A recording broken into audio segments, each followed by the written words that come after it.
बिस्मिल्लाहिर्रहमानिर्रहीम। Welcome back to barrister Kamran Ilyas law chamber. तो जी, आज का छोटा सा व्लॉग शुरू करने से पहले एक छोटी सी बात है जिसके ऊपर ही ये व्लॉग है।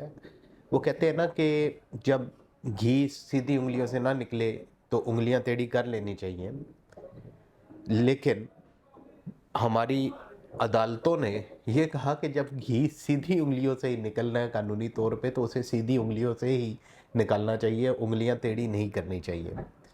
तो आज बड़ा इंटरेस्टिंग टॉपिक है। ये मेरा अपना एक केस था जिसका फ़ैसला हाई कोर्ट से हुआ है और उसी के बारे में मैं डिस्कस करूँगा। ये बेसिकली एक स्पेशल कमेटी थी, पार्लियामेंट्री कमेटी, जिसने अपनी कुछ रिकमेंडेशंस दी थी। उन रिकमेंडेशंस को हमने चैलेंज किया था कि ये लॉफुल नहीं है। तो उसके ऊपर अल्टीमेटली अल्हम्दुलिल्लाह हम कामयाब हो गए इस बात को मनवाने में, और वैसे भी ये लॉफुल बात थी। तो इसी के ऊपर हम अपना ये व्लॉग छोटा सा करेंगे। लेकिन व्लॉग शुरू करने से पहले मेरी आपसे ये रिक्वेस्ट है कि अगर ये चैनल अभी तक आपने लाइक और सब्सक्राइब नहीं किया तो इसे प्लीज़ आप सब्सक्राइब कर लें, बेल आइकन को प्रेस कर दें ताकि आइंदा आने वाली नोटिफिकेशंस आप तक बर वक्त पहुँच सके। तो शुरू करते हैं जी। फैक्ट्स ऑफ द केस क्या थे? बेसिकली आपके इल्म में होगा कि कुछ ऐसे एम्प्लॉयज़ थे जो कि पहले पीपल्स पार्टी के टाइम में 1996 1997 में भर्ती हुए थे। फिर उसके बाद ये हुआ कि जब पीएमएलएन की गवर्नमेंट आई तो उन एम्प्लॉयज़ को नौकरियों से फारिग कर दिया गया। फिर 2009-10 में जब पीपल्स पार्टी की गवर्नमेंट वापस आई तो उन्होंने उन एम्प्लॉयज़ को रीइंस्टेट कर दिया और उसके बाद उन्हें कुछ और बेनिफिट्स भी दे दिए। अब हुआ ये कि उनके ख़िलाफ़ काफ़ी ज़्यादा रिट पिटीशंस हुई और उसके बाद अल्टीमेटली ये मामला सुप्रीम कोर्ट तक पहुंचा। तो 2022 में सुप्रीम कोर्ट ने उन तमाम मुलाजमीन को फारिग कर दिया क्योंकि ये बेसिक प्रिंसिपल्स के ख़िलाफ़ थी उनकी अपॉइंटमेंट्स। लेकिन उसी जजमेंट के अंदर सुप्रीम कोर्ट ने अपना सो मोटो का इख्तियार इस्तेमाल करते हुए ह्यूमैनिटेरियन ग्राउंड के ऊपर उन लोगों को रिलीफ दी और साथ उनकी 3 कंडीशंस लगा दी कि उसके अंदर ताकि किसी का अगर टेस्ट होना है तो वो टेस्ट हो। इस तरह की 3 कंडीशंस थी। अब हुआ ये कि महकमों ने उन लोगों को वापस भर्ती करना शुरू कर दिया, लेकिन कुछ महकमों ने अपने एम्प्लॉयज़ को, सैक्ड एम्प्लॉयज़ इन्हें कहते हैं, इन्हें वापस भर्ती नहीं किया।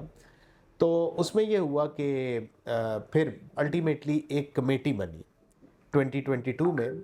इस कमेटी का जो मैंडेट था वो ये था कि इन्होंने सैक्ड एम्प्लॉयज़ के केसेस को देखना था स्पेसिफिकली और उसके ऊपर अपनी रिकमेंडेशंस देनी थी।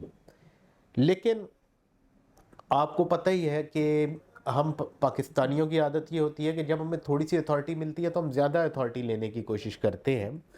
इन्होंने भी यही काम किया।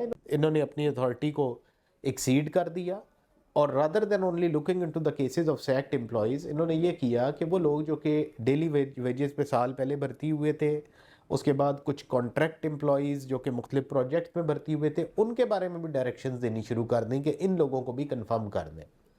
हालांकि ऑनरेबल सुप्रीम कोर्ट की काफ़ी जजमेंट्स मौजूद हैं कि आपका कोई भी प्रोजेक्ट एम्प्लॉई रेगुलर नहीं हो सकता सर्विस में अनटिल एंड अनलेस उसके लिए एक प्रॉपर तरीक़ाकार मौजूद ना हो। बहरहाल इसके ऊपर मैंने ऑलरेडी व्लॉग किया हुआ है, उसका मैं लिंक शेयर कर दूंगा तो आप उसे देख सकते हैं। अभी हम अपने आप को कन्फाइन करेंगे सिर्फ इसी जजमेंट तक। तो हुआ ये कि इन्होंने ये डायरेक्शंस देनी शुरू कर दी। इन डायरेक्शंस के बाद क्या हुआ कि डिपार्टमेंट ने उनके ऊपर कुछ ने इम्प्लीमेंटेशंस की, कुछ ने इम्प्लीमेंटेशंस नहीं की। तो जिन्होंने इम्प्लीमेंटेशन नहीं की उन्हें इन्होंने शो काज नोटिस दिए, उन्हें इन्होंने धमकी अमेज खतूत लिखना शुरू कर दिए इस कमेटी ने। तो अल्टीमेटली ऑनरेबल हाई कोर्ट को लोगों ने अप्रोच किया और फिर उसके बाद ये केस चला और इसका 13 अक्टूबर को इसका फ़ैसला आ गया। तो बात ये थी जी कि इसके अंदर जो प्रिंसिपल्स डिसाइड हुए वो प्रिंसिपल ये थे कि कोई भी काम जो आप डायरेक्टली नहीं कर सकते उस काम को आप इनडायरेक्टली भी नहीं कर सकते। देखिए, इसका मकसद सिर्फ यहीं तक कन्फाइन नहीं है इस जजमेंट की हद तक। ये एक बड़ी इसकी वास्ट एक्सप्लेनेशन है। उसमें काफ़ी इस तरह के मामलात होते हैं जिसके अंदर हम ये करते हैं कि हम कोशिश ये करते हैं कि हम बेईमानी का काम भी बेईमानी से ही करें।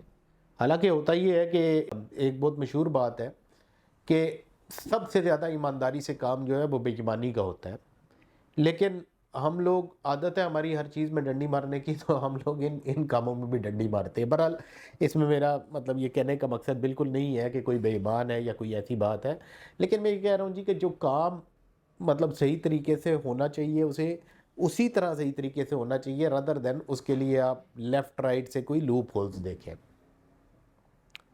देखें, जब आप किसी के लिए कोई ऐसा काम करते हैं ना जो कि लीगली नहीं हो सकता था, लेकिन आपने इलीगली या कुछ सिस्टम के अंदर लूप होल देखते हुए कर दिए, तो आप यकीन करें कि वो बंदा जिसका वो काम हुआ होता है वो भी कभी सुकून से नहीं बैठता, उसे भी एक टेंशन ही लगी रहती है कि कल को ये हो जाएगा वो हो जाएगा। बहरहाल ये तो एक और बात है ना, लेकिन हम इस जजमेंट की बात कर रहे हैं। तो इसके अंदर बात ये हुई जी कि इन्होंने रिस्पोंडेंट्स थे जो कि स्पेशल कमेटी या पार्लियामेंट्री कमेटी वाले पार्लियामेंट्री कमेटी की तरफ से थे, उनका मौक़िफ़ ये था जी कि उन्होंने आर्टिकल 69 की बात की कॉन्स्टिट्यूशन की, जो कि कहता है कि the validity of any procedure in Majlis Shura parliament shall not be called in question on the ground of any irregularity of procedure.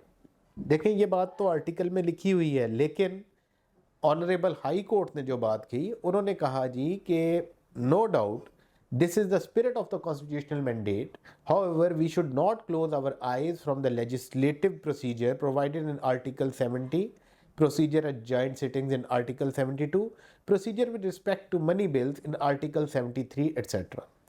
अब उसके बाद हम इसी की तरफ आ जाते हैं केस की तरफ कि इधर कमेटी का मैंडेट तो ऑलरेडी डिफाइन हो गया था ना कि कमेटी ने वो suppose to look into the matter of sacked employees only, लेकिन इन्होंने अपने मैंडेट को एक्सीड कर दिया। They have actually acted beyond their authority, तो वो इनका काम नहीं है।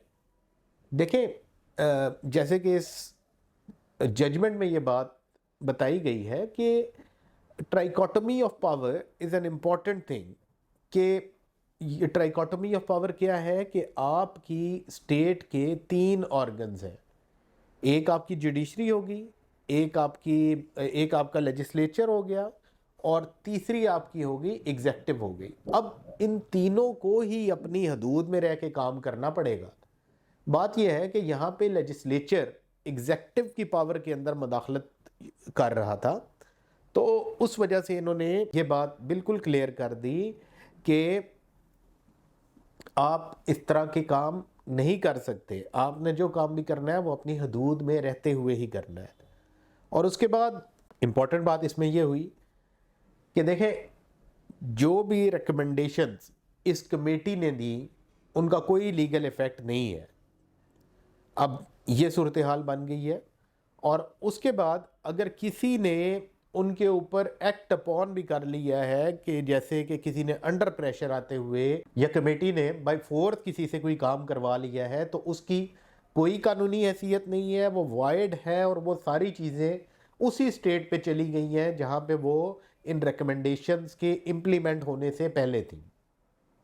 तो बात बड़ी क्लियर कट हो गई जी। और इसके अंदर जो बात हमने सीखी है जी, वो हमने यही बात सीखी है कि कोई भी ऐसा काम जो आप डायरेक्टली नहीं कर सकते तो उसे आप इनडायरेक्टली भी नहीं कर सकते। होप कि आपको ये छोटा सा व्लॉग पसंद आया होगा, तो इंशाल्लाह बहुत जल्द हाजिर होंगे आपके पास एक नया व्लॉग लेके जी। तो थैंक यू वेरी मच।